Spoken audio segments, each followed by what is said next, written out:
Hello. Oh, it took me all day to get here. So do you think you're better now? Do you think that you are more ready to receive now than you were earlier in the day? Yes, the answer is yes. Yes. So was anything amiss during all that time? So rather than it took me all day to get here, don't you want to say here at the perfect time? Yes. Yeah. Okay. I have one question. We have one answer. And you all know what it is. So this happened to me last time that I came here. I had a couple questions a few weeks before the seminar was coming up. And then as the seminar was getting closer, the question kind of dwindled, or the need to answer it, or the urge behind it kind of went away. And then by the time I get here, I don't have a question anymore. Well, that happens to everyone, especially at this point in the program, because every question that you have has been answered many times already here. And so the thought about it feels different in the knowing form than in the questioning form.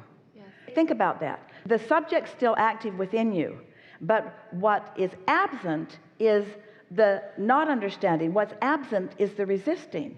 It goes back to the story that we told earlier about the woman who only thought she wanted something when she was feeling the discomfort of not having it. It's like questions feel sort of edgy, where answers feel more satisfying. And so you've just moved into knowing rather than in not knowing. How do I do that more? Never leave this room. By recognizing it when it does happen and appreciating the feeling of it and milking the feeling of it longer and saying to yourself, the answers always come. And you know they do, whether you're in this room or not, don't they? Don't your answers always come? And don't you say, well, sooner or later it'll come, and I'd like it to be sooner. And so the way you make it sooner is by just doing a better job of tending to your vibration, making lists of positive aspects and making lists of things that you appreciate, and basking more, and not spending much time thinking about important things unless it's early in the day and you know you're feeling good. And never trying to solve a problem when you're feeling negative emotion, ever. Right. Can't solve a problem when you're feeling negative emotion. You can just make the problem bigger. But bigger problems sometimes get more attention. Most humans, we told you that we love you. Most humans would rather have a negative feeling than a non-feeling, because a negative feeling feels like you're making progress, and we would like to soothe that in you. We would rather that you have a non-feeling rather than a negative feeling, because a non-feeling has no resistance in it, and your vortex will bubble up and reveal something to you, or you will realize what it has been revealing to you. So what do you want to talk about? We're winding down. Let's go. What is it? I'll just ask it. Focus, focus, focus, focus, focus.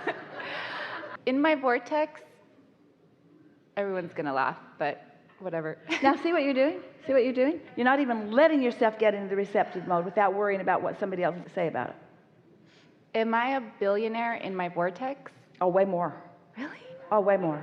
Way more than a measly billionaire. Way more. Vibrations turn to things, but those vibrations can't turn to things when you're still asking the question. You know, earlier when you said, I think I know the answer, and the difference between asking and not knowing and knowing. Mm-hmm. So you might want to practice what that feels like. What does it feel like to be wealthy in that way, to that degree? From your point of view, what does that feel like? Well, I went to a car show recently, and I saw all the really cool cars. So it feels like the freedom to choose. What else? I really like the cars. I want to drive fast and really cool cars. We'll choose them, but we want to get to the basis of this. What is the feeling? What does that kind of prosperity feel like vibrationally? Hear us. Look at us. We're trying to get you to take that billionaire that has turned to a thing, and we're trying to get you to feel the vibrational essence of it, which already exists. And you see, your inner being is as happy about the vibrational essence of it as it is the manifestation of it, but you're not. Most of you are not. But if you could feel as happy about the vibrational essence of it, so that's what we're trying to get you to isolate. So what does that kind of financial freedom feel like? It's fun. It's fast. It's rich, it's unlimited, it's full, it's free, it's free-flowing, it's an ever-present sensation that I could choose. It enhances, it gooses up, it activates your desire to want to choose. It makes you reach out to more detail. It makes you want more ideas in your mind. It makes you want to put more choices on your palette. It causes you to want to be more definitive, to be more specific, to be more exact about your desires. It causes you to tighten up your thinking. When you capture the essence of that kind of prosperity, it makes you open your horizons. The word vision isn't even big enough. It makes you want to look further into the world. It causes you to feel your own expansiveness. And the biggest thing of all that it does is it makes you feel worthy beyond physical description. Because if you can turn that idea of that kind of manifested prosperity into the uncondition of the vibration, oh, you're in that place where you're now ready to let the universe yield to you. You see, you couldn't buy with your billions the concentration that Source has upon you. You can't buy that. You can't take your things and turn it to that vibration. The vibration turns to those things, but you can't take your things and turn it to that vibration. But you can accomplish that unconditional vibration just by knowing it exists. And it's the reason that we talk to you the way we do about the laws of the universe. It's the reason that we attempt to help you feel the realness of this vibrational reality that you can't see. It's why we want to help you know that it's real, even though you can't yet translate it into the billions or into the manifestation. So now that you are understanding a bit more who you are and why you're here, and that you are an extension of that, and that you are rich beyond physical interpretation, and that you are unlimited, and that the universe is responding to your every thought. That's how important you are. And as you begin to define your thoughts and to use the assistance of your inner being to feel where your thoughts are, and then you watch those fledgling thoughts turn to things, and those fledgling thoughts turn to things, and these even bigger thoughts turn into things, and these bigger thoughts turn to things.